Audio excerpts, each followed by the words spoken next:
Hello my lovely student, this is Mansi. Welcome back to the channel. So अब हम जैसा कि आपको पता है चैप्टर 1 के इन बिटवीन क्वेश्चंस कर रहे हैं एंड अब हम आ गए पेज नंबर 6 में। बट यहाँ पे आप देख सकते हो पेज नंबर 6 का क्वेश्चन नंबर 2 आ रहा है बिकॉज 1 यहाँ पे इंसर्ट होना रह गया।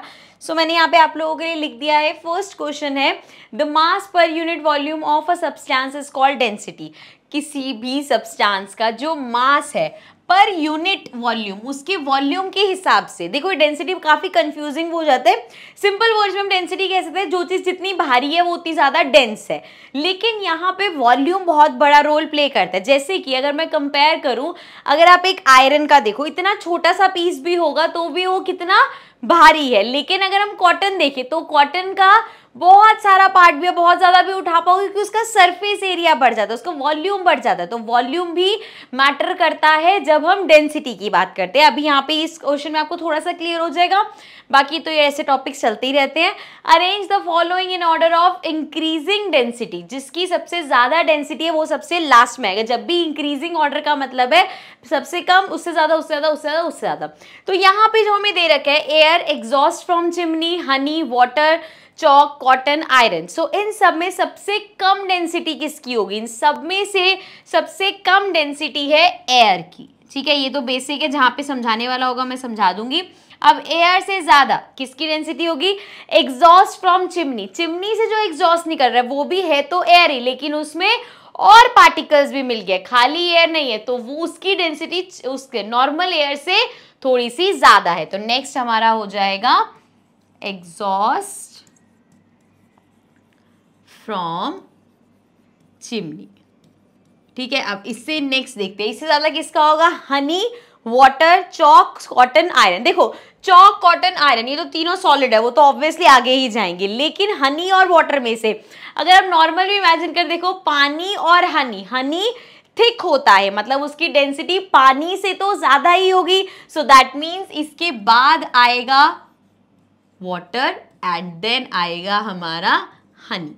ठीक है, अब लास्ट के तीन हमारे पास बचे, चॉक, कॉटन और आयरन। अब आयरन तो देखो सबसे भारी हो तो समझ आ रहा है सबसे ज्यादा डेंस होगा, तो उसको तो निकाल ही दो।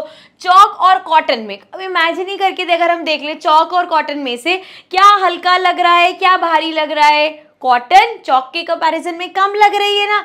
सो ये हो गया कॉटन एंड देन उससे ज्यादा होगा चॉक एंड देन सबसे ज्यादा डेंसिटी होगी आयरन की। ठीक है, आई होप डेंसिटी भी आपको समझ में आ गया होगा और ये क्वेश्चन भी। सो अब आगे बढ़ते हैं।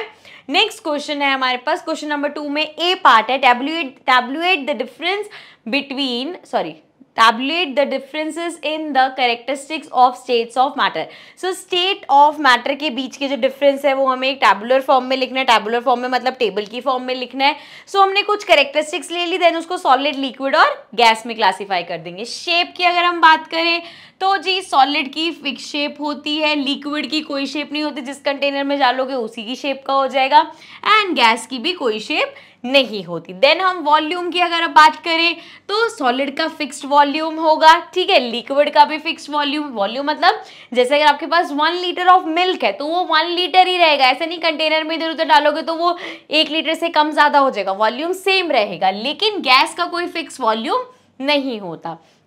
Then intermolecular force, this is basically the force of attraction. तो फोर्स ऑफ अट्रैक्शन मैक्सिमम होती है सॉलिड में, इसमें सॉलिड से कम होती है और गैस में बहुत कम होती है force of attraction. Then intermolecular space, again space की बात करें तो यहाँ तो बिल्कुल ही पास पास होते हैं पार्टिकल्स, तो स्पेस इज वेरी लेस। इसमें अगेन सॉलिड से ज्यादा स्पेस होते हैं, थोड़े से पार्टिकल्स दूर दूर होते हैं, और गैस में तो पार्टिकल्स बहुत दूर दूर होते हैं, तो यहाँ पे मैक्सिमम है। ठीक है, नेक्स्ट है रिजिडिटी। अच्छा, रिजिडिटी क्या होता है? कोई चीज कितनी ज्यादा रिजिड है। रिजिड मतलब कि चेंज होनी आसान नहीं है। जैसे कि ये पेन सॉलिड है, अगर मैं इसको ऐसे तोड़ मोड़ के इसको सोचूं मैं ऐसे कंप्रेस कर दूं तो मैं नहीं कर सकती, वो रिजिड है। ठीक है, तो सॉलिड जो चीज होती है it is rigid, it can not flow. Fluidity भी साथ साथ दे रहे, फ्लो करना मतलब जैसे पानी है उसको आप किसी कंटेनर में दो वो आराम से फ्लो करेगा, सॉलिड ऐसे नहीं करता। तो this can flow and this is not rigid. वो अपनी शेप को लेके रिजिड नहीं है कि मैं अगर इस बॉटल में तो इसी शेप में रहूंगा, जिस भी कंटेनर में डालोगे वो उस शेप में हो जाएगा, तो वो रिजिड नहीं है। This can flow and this is also not rigid. Gas भी आराम से फ्लो कर सकती है और बिल्कुल रिजिड नहीं है। कंप्रेसिबिलिटी, किसी चीज को आप कितना कंप्रेस करते हो, तो सॉलिड को, एक आपके पास अगर वुडन ब्लॉक है उसको आप कितना प्रेशर लगाओ, उसको कंप्रेस करना इजी। हाँ, बहुत ज्यादा प्रेशर लगा दोगे तो फ्लैट हो जाएगा, टूट जाएगा, वो सब हो सकता है, लेकिन कंप्रेसिबल नहीं है। तो दीज आर नेग्लिजिबल। लिक्विड में कंप्रेसिबल होते हैं और गैसेस तो हाईली कंप्रेसिबल है, ठीक है, गैसेस को हम अच्छे से कंप्रेस कर सकते हैं। नाउ नेक्स्ट है हमारे पास क्वेश्चन नंबर 2 का ही B part, comment upon the following, rigidity, compressibility, fluidity, filling a gas container, shape, kinetic energy and density. So ये सारे टॉपिक्स ही हैं, बेसिकली इनके बारे में हम लिखेंगे यहाँ पे, तो आपको टॉपिक्स भी साथ साथ क्लियर हो जाएंगे। सबसे पहले अभी हम लास्ट वाले क्वेश्चन में रिजिडिटी देख के आए हैं। It is the property of matter to continue to remain in its shape when treated with an external force. कोई भी एक्सटर्नल फोर्स लगा लो, जैसे अभी हम इस पेन की बात कर दे, कितना इसमें मैं प्रेशर लगा लूँ, कितना इसको कंप्रेस करने की कोशिश कर लूँ, ये अपनी शेप चेंज नहीं करेगा, रिजिड है, सॉलिड है ना ये। सो वो होता है हमारा रिजिडिटी। देन कंप्रेसिबिलिटी, कंप्रेसिबिलिटी मतलब किसी चीज को कंप्रेस करना, दबाना या प्रेशर से उसको करना, लेकिन it is the attribute of the particles to contract its intermolecular space when exposed to an external force। तो compressibility में हमने पानी की बात करी थी, या गैस को हमने कहा था, वो तो सबसे ज्यादा, मतलब पानी को भी कहा था कंप्रेस कर सकते हैं, लेकिन गैस को हमने कहा था सबसे ज्यादा कंप्रेस कर सकते हैं। तो मतलब जब आप उनके बीच में प्रेशर लगाओगे तो उनका जो इंटरमॉलिक्यूलर स्पेस है उसको हम कम कर सकते हैं। ये हमने देखा था, कंप्रेस करने की हेल्प से आप वो भी कर सकते हो, जहाँ पे था ना कि गैस को हम लिक्विड में कन्वर्ट कर देते हैं प्रेशर की हेल्प से, तो वो यही चीज है, ठीक है जी। आगे है फ्लूइडिटी। फ्लूइडिटी क्या होता है? It is the ability of a substance to flow और मूव आउट फ्रीली, आराम से फ्रीली फ्लोट कर सके, फ्लो कर सके, उसको हम बोलते हैं उसकी फ्लूइडिटी। नेक्स्ट है हमारे पास फिलिंग द गैस कंटेनर। ये क्या होता है? The particles in a container take its shape as they randomly vibrate in all possible direction. So कोई भी अगर आपके पास कंटेनर है, उसमें हम जब गैस को फिल करते हैं तो वो क्या करता है, वो उस कंटेनर की गैस जो भी है, आप उसे सिलेंडर में रख लो, एक बीकर में रख लो, किसी भी क्लोज चीज में रखने की कोशिश करते हैं, तो वो आराम से उसकी शेप ले लेता है, बिकॉज वो बहुत ज्यादा, उसके पार्टिकल्स दूर दूर होते हैं तो आराम से वाइब्रेट करते हैं और हर डायरेक्शन में फैल जाते हैं, तो उसकी पूरी शेप ले लेते हैं। देन शेप क्या होता है भाई? It is a definite structure of an object with in an external boundary. कोई भी चीज ऐसे ये है तो इसकी एक फिक्स शेप है, कोई ट्रायंगुलर चीज है, कोई आपके पास रेक्टेंगुलर बॉक्स है, तो वो सब उसकी फिक्स शेप है। बहुत ही सिंपल है ये, तो ये शेप तो सबको ही पता होगा।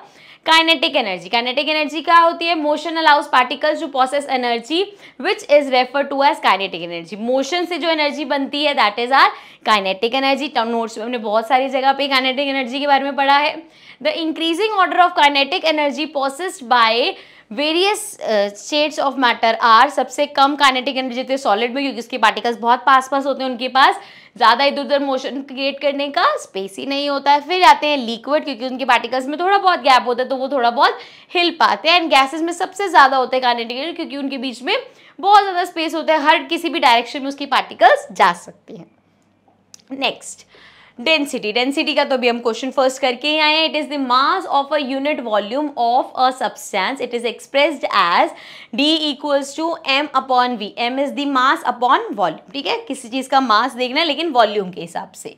चलो next question, question number 3, give reason a gas fill completely the vessel in which it is kept. अभी हम वो जो पढ़ के आए हैं फिलिंग द गैस कंटेनर, वो क्यों अच्छे से पूरा अपने आप को फिल कर लेता है? Because the molecules of gas have high kinetic energy due to which they keep moving in all direction. वो आराम से हर डायरेक्शन में जा सकते हैं एंड वेसल को कंप्लीटली फिल अप कर देते हैं, and hence fill the vessel completely in which they are kept. ठीक है जी, नेक्स्ट चलते हैं। नेक्स्ट है हमारे पास a gas exert pressure on the walls of the container. अब वो कह रहे कोई अगर गैस को अपने किसी कंटेनर में रखा हुआ है तो वो प्रेशर एक्सर्ट करेगा। जैसे इसका सबसे अच्छा एग्जांपल हो सकता है एक बैलून है, जब आप बैलून को ब्लो करते रहते हो उसमें क्या कर रहे हैं हम? हवा ही तो भर रहे हैं, एक तरह से गैस ही भर रहे हैं। आफ्टर अ टाइम उसको करते रहोगे, उसमें गैस भरते रहोगे तो वो बैलून बर्स्ट हो जाएगा, बिकॉज जो अंदर गैस है वो उसकी बैलून के सराउंडिंग पे एक प्रेशर लगा रही है। जब वो बहुत ज्यादा गैस उसमें होते तो वो प्रेशर की वजह से बैलून फट जाता है। यहाँ पे भी वही बात हुई है, gas exert pressure on the walls of the container because the molecules of the gas are in constant random motion due to high kinetic energy. Kinetic energy उसमें हाई होती है, हर वक्त वो मोशन में होते हैं। Those molecules constantly vibrate, move and hit the wall of the container, thereby exerting pressure on. तो वो गैस के जो मॉलिक्यूल्स है वो उस बार बार कंटेनर की वॉल को अंदर की साइड से हिट कर रहे हैं, मतलब एक प्रेशर अप्लाई कर रहे हैं। ठीक है जी, आगे नेक्स्ट है हमारे पास C part, a wooden table should be called a solid. अब एक वुडन टेबल को सॉलिड क्यों कंसिडर करना चाहिए? अब द मॉलिक्यूल्स या particles of wooden table are tightly packed with each other, there is no intermolecule. अब दिख रहा है ना, ऐसे नहीं उसके आराम से ऐसे हाथ आर पार कर सको आप वुडन टेबल से। So there is no intermolecular space, it can not be compress, उसको आप कंप्रेस भी नहीं कर सकते, it can not flow, flow भी नहीं कर सकता वो। All these characteristics are of solid, so wooden table should be called a solid, इसलिए वो एक सॉलिड कैटेगरी में आता है। चलो नेक्स्ट है D part, we can easily move our hand in the air but to do the same through a solid block of wood we need a karate expert. देखो बड़े सही क्वेश्चन है कि हवा में आराम से हम ऐसे ऐसे हाथ घुमा सकते हैं, लेकिन अगर एक वुडन प्लैंक है या ब्लॉक है उससे अगर आपको आर पार हाथ लेना, अब आप यूं करोगे तो नहीं जाएगा, लेकिन कराटे एक्सपर्ट ठां करके जोर से ऐसे हाथ मारते हैं और वो आराम से निकल जाता है। लेकिन क्या हुआ, पहली बात तो सॉलिड को ब्रेक करके गया। अब इसका रीजन क्या है, हवा में जो, अच्छा हम पढ़ लेते हैं, मॉलिक्यूलर स्पेस है वो बहुत ज्यादा है तो हम इसलिए पास निकाल पाते हैं, सॉलिड के जो वो है बहुत टाइटली पैक्ड है, उस मॉलिक्यूलर स्पेस नहीं है इसलिए कट थ्रू नहीं कर पाते। So we can easily move our hand in air but to do the same through a solid block of water, sorry, block of wood, we need a karate expert. It is because the molecules of air has less force of attraction between them and a very small external force can separate them. तो यहाँ पे जो molecules है उनका force of attraction आपस में बहुत दूर दूर है, बहुत ज़्यादा space है उनके बीच में, तो आराम से हवा में बिल्कुल हल्के से pressure से भी हम उसको आर पार कर सकते हैं। कहाँ गया, can separate and pass through it, but in case of solid the molecule have maximum force of attraction, उनका force of attraction सबसे ज़्यादा है। The particles are tightly bound due to this force, hence large amount of external pressure is required to pass through the solid। तो अगर उससे pass through करना तो pressure बहुत ज़्यादा चाहिए, इसलिए कराटे एक्सपर्ट का एग्जाम्पल दिया है। चलो लास्ट क्वेश्चन हमारे पास पेज नंबर 6 का, liquids generally have lower density as compare to solid but you must have observe that ice floats on water, find out why. Now this is interesting. देखो अभी हम जब density वाला पढ़ के आए थे तो हमने ऐसे जब उसको किया कि कौन सा केस जब ऑर्डर में लगा रहे थे तो हमने पहले सारे गैस वाली चीज़ें ले ली, फिर हमने लिक्विड वाली चीज़ें ले ली और फिर सॉलिड वाले कंसिडर करें कि हाँ ये तो माना ही जाता है कि उनकी सॉलिड की डेंसिटी गैस और लिक्विड से ज़्यादा ही होगी, ठीक है ना। तो वो कह रहे लेकिन जब आप देखते हो पानी के गिलास में भी अगर आप बर्फ डाल दो तो क्या होता है, बर्फ नीचे जाके तो नहीं बैठ जाती, ऊपर फ्लोट करती रहती है। कोल्ड ड्रिंक में हम जब बर्फ डालते हैं ऊपर रहती है ना वो, या कोल्ड ड्रिंक भी रहता है उसमें फिर गैस वैस का हो जाएगा। नॉर्मल पानी में देखो हम बर्फ डालते हैं तो वो ऊपर ही रहती है कायदे से, तो अगर उसकी डेंसिटी ज्यादा है तो उसको नीचे जाके बैठ जाना चाहिए, पर ऐसा क्यों नहीं होता, पढ़ लेते हैं। Ice is a solid but its density is lower than water due to its structure, लेकिन उसकी डेंसिटी कह रहे हैं कम है पानी से क्योंकि उसका स्ट्रक्चर ऐसा बना हुआ है। The molecule in ice make a cage like structure, so एक केज लाइक स्ट्रक्चर बना लेते हैं मॉलिक्यूल्स, जो बर्फ का बेसिकली क्यूब होता है उसके अंदर वो इस तरीके का एक स्ट्रक्चर बना लेते हैं with lot of vacant space, this makes ice float on water. अब इसके बीच में इतना खाली खाली खाली खाली खाली खाली स्पेस बन जाता है जिसकी वजह से वो पानी के ऊपर फ्लोट कर पाती है। ठीक है, इंटरेस्टिंग है ना ये। So this was page number 6। Page number 6 के हमने सारे क्वेश्चंस डिस्कस कर लिए, अभी एक पेज 10 भी रहता है, सो उसके क्वेश्चंस पे आएंगे but in the next session. So I will see you in the next video, till then take care and bye bye.